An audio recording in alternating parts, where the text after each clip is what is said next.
Hello friends, welcome back to my channel home made వంటలు. ఈరోజు మనం గోధుమ పిండి రవ్వ దోశ ఎలా తయారు చేసుకోవాలో నేర్చుకుందాం. ఈరోజు టిఫిన్ ఏం చేయాలి అని ఆలోచిస్తున్నారా? అయితే ఇది ట్రై చేయండి. ఇన్స్టెంట్గా 10-15 నిమిషాల్లో అయిపోతుంది. వీడియోలోకి వెళ్ళే ముందు ఫస్ట్ టైం నా ఛానల్ని ఎవరైనా చూస్తున్నట్లయితే ప్లీజ్ సబ్స్క్రైబ్ చేసి పక్కనే ఉన్న బెల్ సింబల్ని క్లిక్ చేసి ఆల్ అనే ఆప్షన్ని క్లిక్ చేయండి.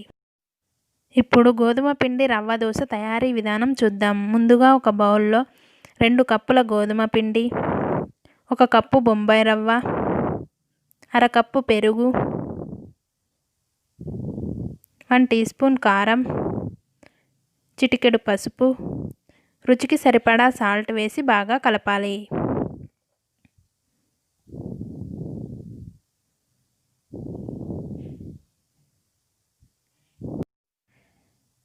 ఇలా ఒకసారి బాగా కలిపిన తర్వాత కొంచెం వాటర్ వేసుకుంటూ దోసపిండి కన్సిస్టెన్సీలో కలుపుకోవాలి.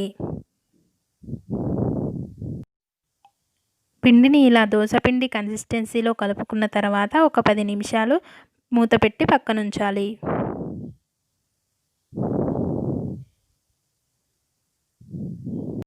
పది నిమిషాల తర్వాత స్టవ్ మీద పెనం పెట్టుకొని పెనం హీట్ అయ్యేలోపు ఈ పిండిని మరొకసారి బాగా కలుపుకోవాలి.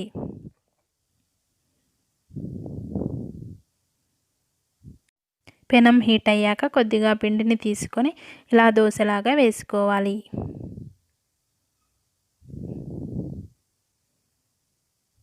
తర్వాత దీనిపైన ఆయిల్ని కానీ నెయ్యిని కానీ వేసి 2 వైపులా బాగా కలుపుకోవాలి.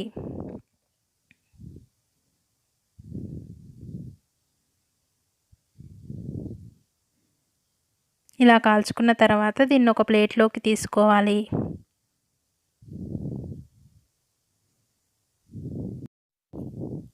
మరొక దోశ కూడా ఈ విధంగానే చేసుకున్నాను.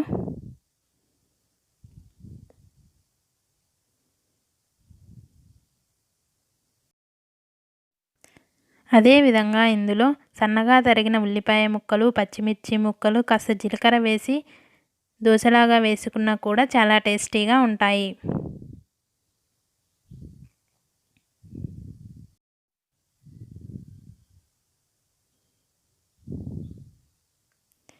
చూశారు కదా ఫ్రెండ్స్, గోధుమ పిండి రవ్వ దోశ. మీరు కూడా ట్రై చేసి ఎలా వచ్చిందో నాకు కమెంట్ సెక్షన్లో చెప్పండి. ఈ వీడియో నచ్చితే లైక్ చేయండి, మీ ఫ్రెండ్స్కి రిలేటివ్స్కి షేర్ చేయండి అండ్ సబ్స్క్రైబ్ చేయడం మాత్రం మర్చిపోకండి. Thank you for watching in this video.